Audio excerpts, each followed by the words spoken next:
Donc ce qui est intéressant aussi de comprendre sur la motivation, c'est la vision. Donc la vision, qu'est-ce que c'est?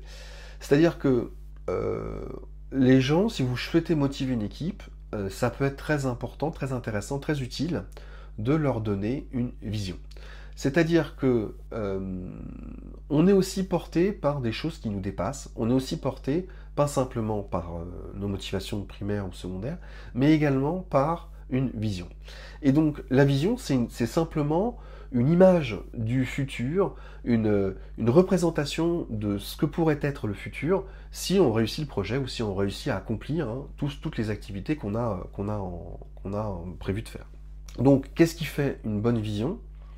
Imaginable, donc les personnes qui consomment la vision doivent être capables de peindre une image rationnelle dans leur esprit de ce que sera le monde si la vision est atteinte.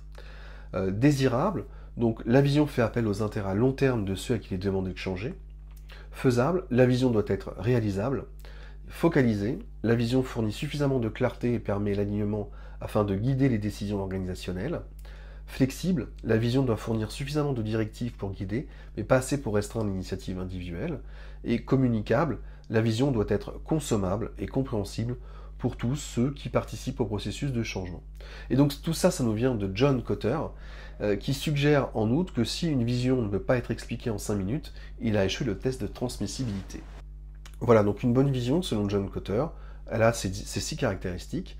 Et donc moi je vous invite effectivement, si vous travaillez avec une équipe, à proposer donc une vision qui soit imaginable, désirable, faisable, focalisée, flexible et communicable. Alors, sur la vision, pareil, il y a quelque chose qui peut être assez intéressant.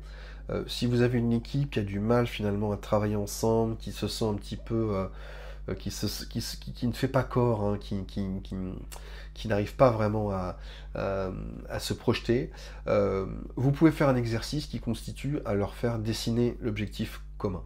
Donc l'idée, hein, c'est que en se rassemblant, en discutant entre eux, ils peuvent dessiner l'objectif. Donc là, on travaille vraiment sur la vision.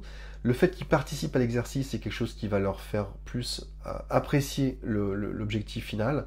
Parce que quand on fabrique quelque chose, on acquiert finalement plus de sympathie pour cette chose.